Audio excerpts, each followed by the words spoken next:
So unfortunately, if you're a Formula One fan, you were greeted with a raceless week, despite the fact that we were unfortunately promised a race week. But you know what they say, safety is always more important. It's a saying in Formula One. And this time it unfortunately had to be applied to the Emilia-Romagna region of Italy, where there's been persistent flooding.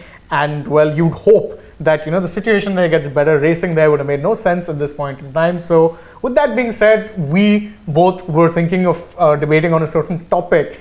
And we thought that, you know, we can maybe push that one back because there is a race next weekend. But there's another topic that does come up a lot in Formula One circles, one regarding a certain Charles Leclerc. Yes, I mean, especially after France. Oh yeah, I think we'll have to talk about Charles Leclerc and the way that he's been crashing recently. And it's no surprise that that's been happening, because Charles and the team, not the team, but Charles has particularly talked about this, that the car might be having a contribution to the crashes, and fans of course have been saying it as well. So I think, but we were all hoping for a race week this weekend. That didn't happen. Test it out. Yeah, so we'll talk about Charles instead. Yes, so the thing with Charles is that unfortunately, since, as Gargi correctly pointed out, France in 2022, leading the race, coming under a little bit of pressure from Max, crashes out, reminiscent of Sebastian Vettel in 2018 when he crashed out in Germany, where you knew at that point his title was done. That was Leclerc's France 2018 moment. His title race was pretty much over till that point. But since then, he has had a number of high-profile crashes. And again, even before 2022, there were instances. You saw it happen in 2021 Monaco. Remember, he was on course for pole. And but he did get pole, but he couldn't compete in the race. So he has been crashing a lot. Now, there are two theories to it, and we'll discuss both of those theories. One is that Charles is an error-prone young driver, plenty of speed, but doesn't often know where or how to find the limit of the car. The other is that, well, this Ferrari has been pretty inconsistent, and even last year there were times when it did feel like it was lacking the kind of stability and balance that a Red Bull had. So maybe, just maybe, the thought process is that he has to drive it on the limit because the car is, quite frankly, a bit underperforming. So let's talk about the first one first, because again, it is worth remembering that this is the same Charles who made his debut in 2018. He was very young. Remember, was coming off back-to-back titles in Formula 3 and Formula 2. Had 1 year at Alfa Romeo, thrust into Ferrari. 1 year later is expected to be the lead driver pretty much. For Ferrari, I mean, the pressure is immense. And he's handled it about as well as anyone. But ever since 2019, he's not really had title-winning machinery till 2022. So 2020 and 21 were spent pretty much competing for the midfield points. And the occasional podium. Does he now really feel that pressure of having to outdrive the car? Or is it still that, you know, he's a young guy, maybe he needs a better car? Which one do you think it is, honestly? Because I lean both ways. Me too. Honestly, it is a very difficult debate to have, because you can't really put your finger on it when it comes to Charles. And then for Ferrari, we know there's been a lot of problems in the past. But the past couple years, I think, have been very significant for Charles when it comes to crashing. I mean, the Monaco Grand Prix, I think that's been, if you're crashing on a Twitch stream too, I think you have some pretty bad PTSD from the... Oh yeah, of course, the Twitch stream, remember? And by the way, that Twitch stream crash which Gargi refers to was the exact, or rather at the exact same spot at Baku, where he ended up crashing the infamous I am stupid moment. We're talking about that, and then he crashes later that year in a Twitch stream in the same corner. Not today, I mean the last Baku race that we had, he crashed in the qualies or the free practice or something. It was one of the but it was not in the same corner. But again, I think he does have something with him of driving the car on the limit, or rather over the limit sometimes, that doesn't quite fit on a street circuit for sure. We've seen that. He's crashed in Baku, he crashed in a Twitch stream in Baku, and he's also had that issue with Monaco. But again, if you look at it, even last year at Imola, he crashed. Remember, he spun out. Then in France. So it's not a new thing with him. And truth be told, again, when you're comparing young drivers, it's always hard because some drivers just get it instantly. Like we knew when we saw Max Verstappen win his first ever race in Red Bull, you knew this kid has something. But even he was a very error-prone driver in his early days. It took him maybe a couple of years to iron those kinks out. But Leclerc's been in a Ferrari since 2019. That's more than a couple of years. I mean, he's been here for like 5 years now. I think that's still pretty new for Formula One, because if it was anyone other than Charles Leclerc, I think you'd still be seeing them in the junior teams, or maybe you know, something like a Toro Rosso or an Alpha Tauri. But it's Charles. I mean, he's an exceptional driver. To be fair, But I think it also comes down to Ferrari. Yeah. Because of the car that they've built. You look at Carlos Sainz too. He's been having a few, multiple issues. Multiple issues and crashes as well. Yeah. If we look at the last few seasons, Carlos Sainz has also been having a lot of issues. And this year particularly, I think because Ferrari is eating into those tires, I think that's why Charles has to push really, really hard. But then he's also come out multiple times and admitted that most of the times it was his mistake that they crashed. See, I understand where it comes from as well with him. It's not just about, he knows the car doesn't quite have the pace of the Red Bulls. Yeah. So he knows that he has to kind of stick it as high as possible on qualifying. So to do that, sometimes he has to push over the limit of what's right. Like you see the Red Bull right now, or if you talk about dominant machinery, the Red Bulls of the last 2 years, the Mercedes from 2014 to 21, or even the Ferraris of the early 2000s where Schumacher won 5 titles, all of them were very smooth cars. So they weren't necessarily cars where you had to push hard. Yes. They were cars where more often than not, you did what was required and you were getting there, you were getting the results.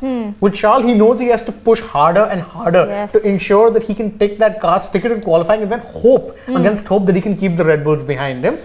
So I get where it comes from. It's not easy. It's not an easy, let's say, balance to strike. Yeah, but also I think there's another one interesting point here that maybe because Charles, of course, he's committed to Ferrari, right? Yeah, and he's committed till I think another couple of years. No, just one more year, 24, end of 24. Year. But then Ferrari have also talked about that they want to extend that stay with Charles, and I think that may be a reason that he.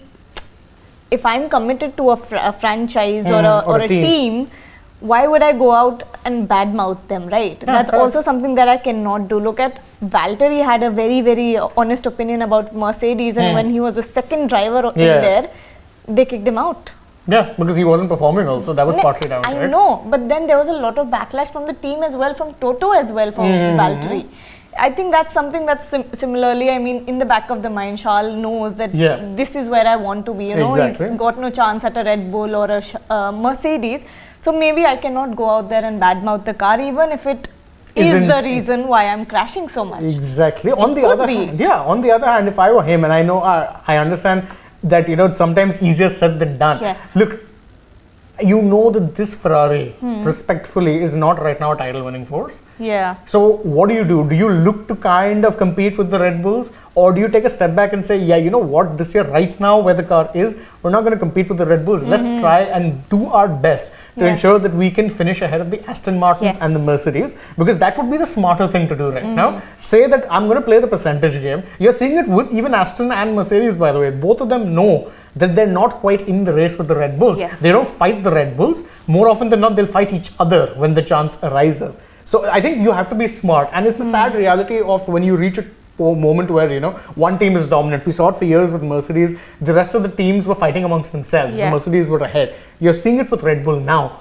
They're well ahead, and the other teams are just competing for whatever is left of what the Red Bulls leave them. They're fighting for scraps. Do you look to be smart then? Because I think that makes more sense, because this car doesn't have a hope in hell of winning a race right now. It's not like the SF22, which early on had that straight line speed, which was crazy, and had very good one-lap pace, so they could stick it on pole and then look to fight the Red Bulls in the race. That was the difference between last year's car and this year's car.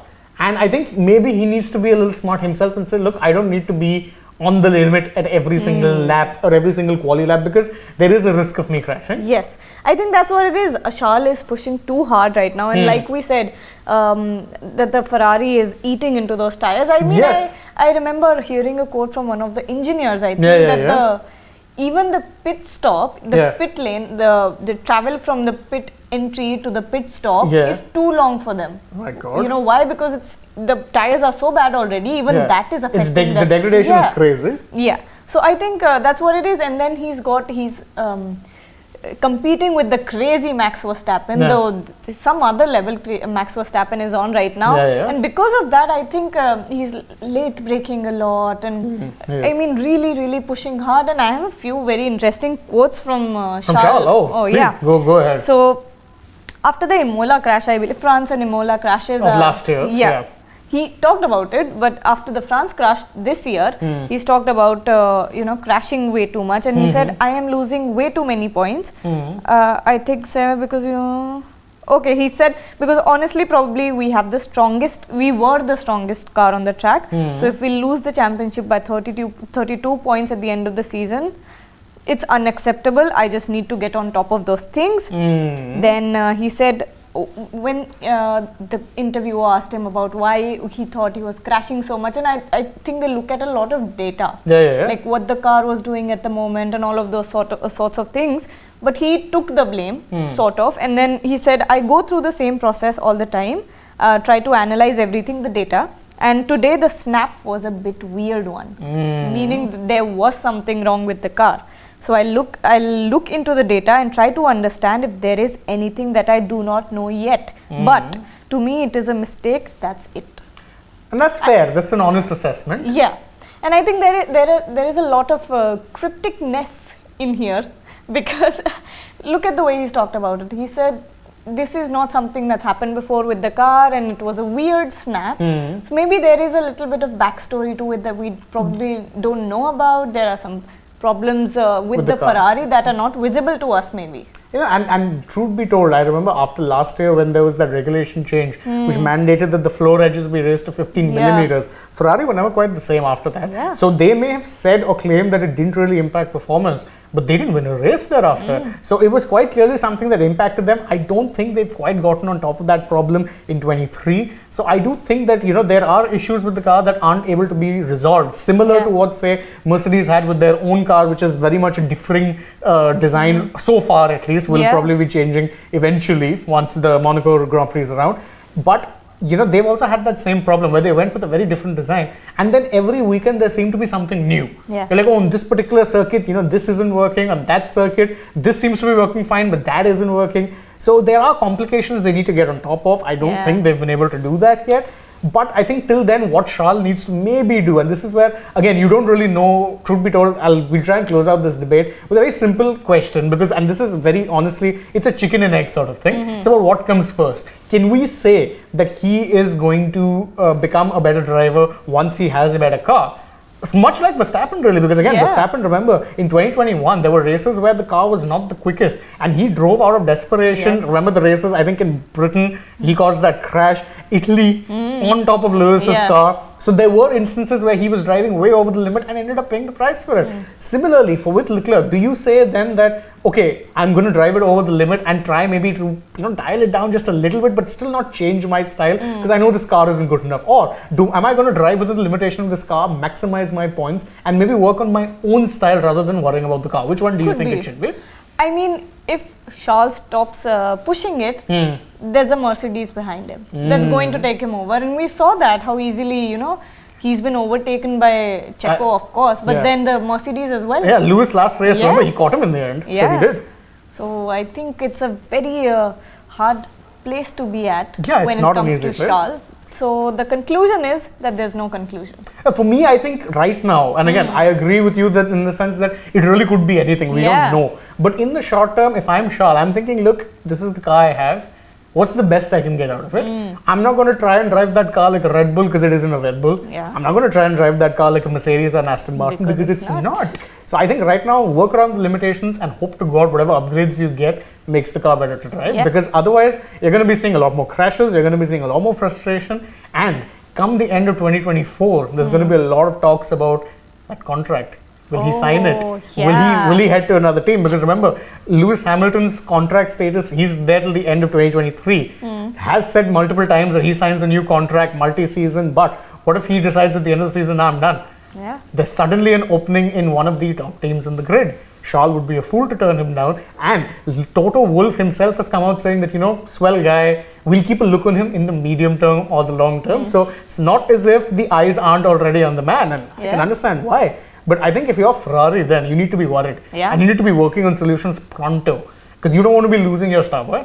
But that's it. As we said, it's a tough debate to call. And we didn't really arrive on a conclusion, which is unlike certain debates we've done where we could arrive on a conclusion. But that's the fun in debating. You can talk, and well, come to your own opinions, and there's no such thing as a wrong opinion here. In that case, we want to hear your opinions. What do you guys feel? Is it the car? Is it Charles? Or is it a bit of both? You can let us know in the comments. And don't forget, like, share, subscribe, tap that bell icon. Follow us on Instagram, Twitter, and Facebook. And also don't forget to tap that bell icon and also download the AajTak app. Plus, if you're already on the channel, go ahead, check out some other videos, and stay tuned to Sports Today. For now, from Gargi and me, goodbye.